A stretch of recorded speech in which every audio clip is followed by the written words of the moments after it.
Have you ever found it hard to let go of something beautiful in your life? We just had to cut down the most beautiful Japanese maple in the front yard of our new house. And I was so sad because I love Japanese maples and I've always wanted one. And this one was big and red and gorgeous, and the sun would shine through it. And it was just so amazingly beautiful and seemed like a gift. But then we realized the roots of it were encroaching on our house, and it was too close to our house and was going to cause damage. And it made me think that sometimes things in our life, relationships or jobs or ministries or things that we've been given, seem beautiful. And it's not that they're bad, it's that they're in the wrong place in our lives. So let's talk about what that looks like. Let's talk about how to take that beautiful thing and put it in the right place in your life. I have always been a sucker for sentimental things. And I've been given things my whole life, and I possibly am a hoarder about stuff like that, but I'm learning that the memory is in my heart. I don't have to hold on to the things. But when those beautiful things make it hard for you to do things just like I just did, move into a new house, and there's too much, there's too many beautiful things, and they all have value and they all have worth, and you don't want to get rid of them, then you have to look at, where am I going? Because you can hold on to where you've been and talk about all those wonderful things, and oh, remember this trip here, and here's a souvenir from this, and remember when someone gave us this, and all of those beautiful sentimental things. But if those physical things are becoming too much, you have to let them go and hold on to the memory. Sometimes, though, the beautiful things in our lives are relationships. I think that's the biggest thing. We have these beautiful relationships, and they served the purpose that they were supposed to. Maybe children with parents, and we have a certain relationship with our children when they are growing up that we can't have once they become adults. So we either have to choose a different relationship and take that beautiful thing and move it into a different space in our lives, or we become bitter and frustrated and angry that we've lost that thing that was once beautiful and useful for us. I know it's hard. You cannot even imagine how much it hurt me to see that tree being cut down. And it's not that we didn't love the tree. It's not that it wasn't beautiful.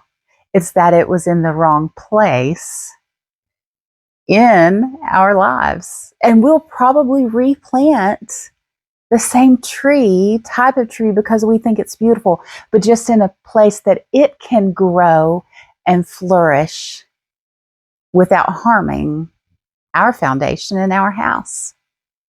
Relationships can very much be that way.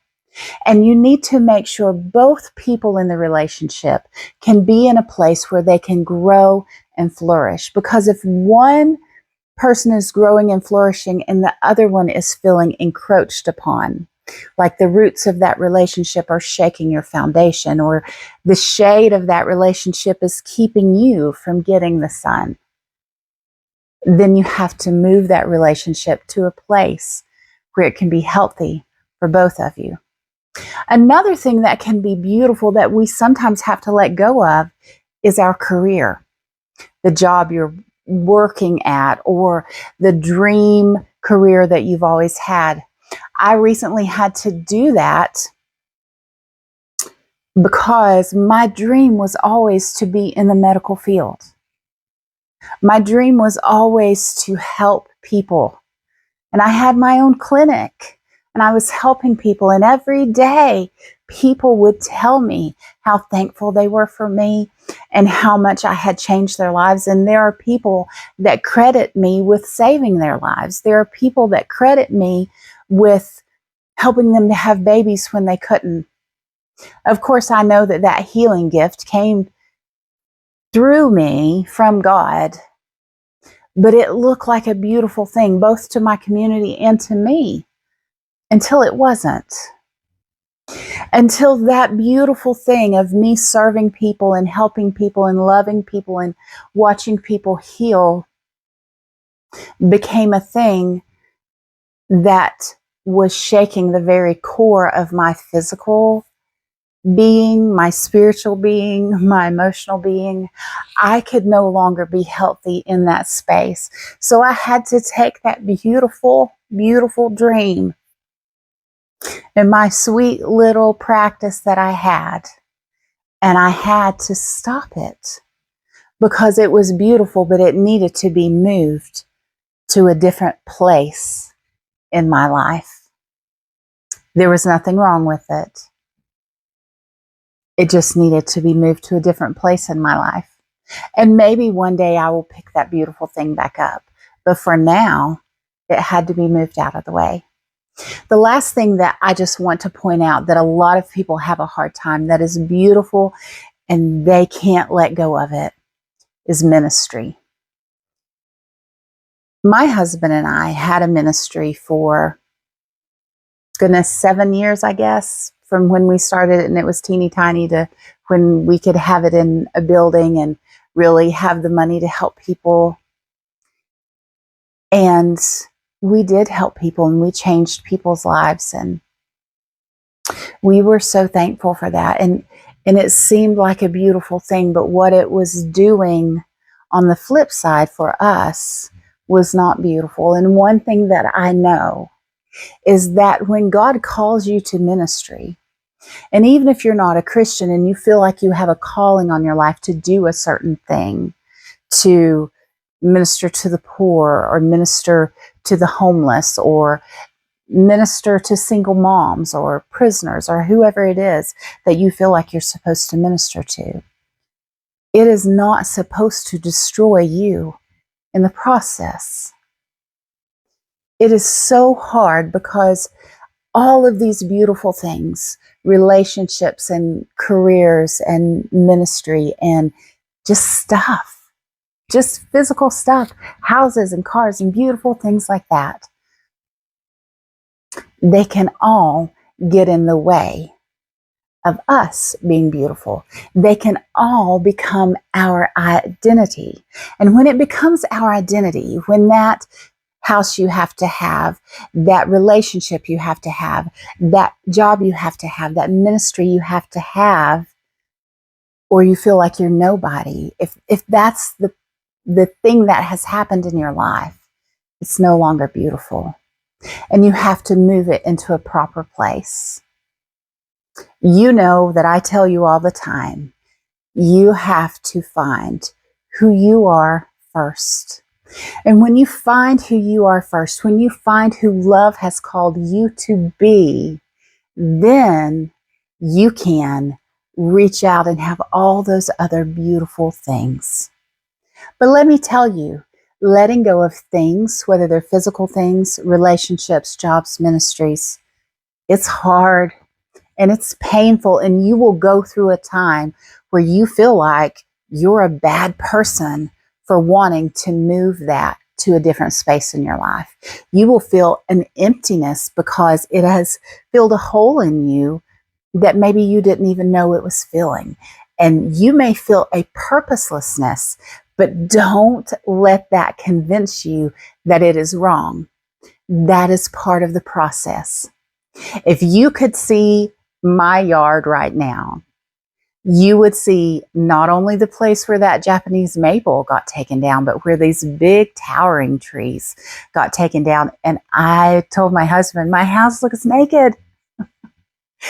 It's like, oh, all the life that was there is gone. But he said to me today, but can't you see it? Can't you envision the yard that we're going to have?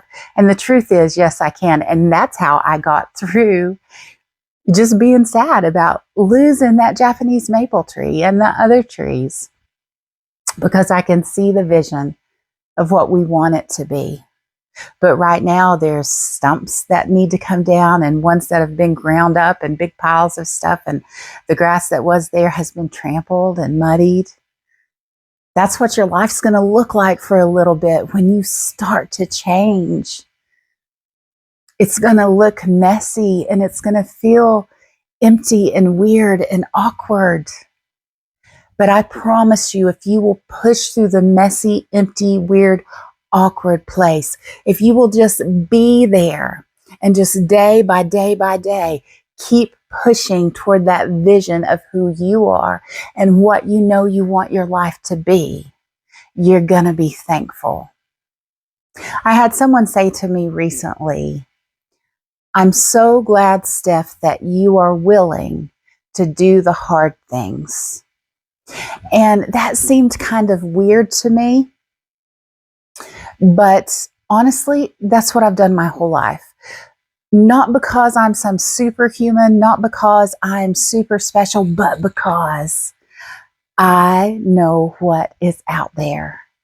I know the plans that God has for me.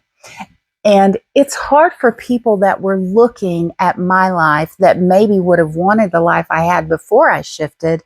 Maybe they wanted the practice and the ministry and the house and all of that. It's hard for them to understand why that wasn't enough for me. Here's the thing. What is enough for one person and what is the finish line, so to speak, for one person may just be the starting point for another. Why was it not enough for me? Because there was a yearning in my heart to be different, to be more, to go into a different space, to grow more, to push out those boundaries. That's why. Not because I didn't love my house or my job or my ministry or my hometown, but because I feel this drawing to be 100% of what God has created me to be. And I know I'm not there yet. And you may not feel that drawing. And if you don't feel that drawing, it's okay. It doesn't mean you're wrong and I'm right. It doesn't mean I'm wrong and you're right. It means this is not for you. It means you're not in that place. So it means you've either grown already and you're just in this place of habitation, or you're not at the place where you're ready to grow into a new phase. Either way is fine. I was at the place that I'm ready to grow into a new phase, and I want to help those of you out there that want help growing into a new phase of life. Because if there's one thing that I know how to do, I know how to pivot and I know how to rebound. I know how to rebound from hard things. I know how to hit things hard and bounce back up and find life again. And I'm finally figuring out a way to speak that to other people. I haven't always been able to put it into words and to put it into action, but I now have been able to develop this plan that I feel like that after years of counseling people medically and emotionally and spiritually, that I have a plan that I can help people walk through that. If you want to learn more about that, please email me in the email that's in the description below. Thank you so much for listening. Please like and comment. Let me know what things you would like to see. Beautiful things move to a different place in your life. Let me know if you have started to transition into those hard places and you are feeling that weird empty. It's okay. You can do this. Thank you so much for watching. Be blessed. I am excited to watch you rebound your life. Bye for now.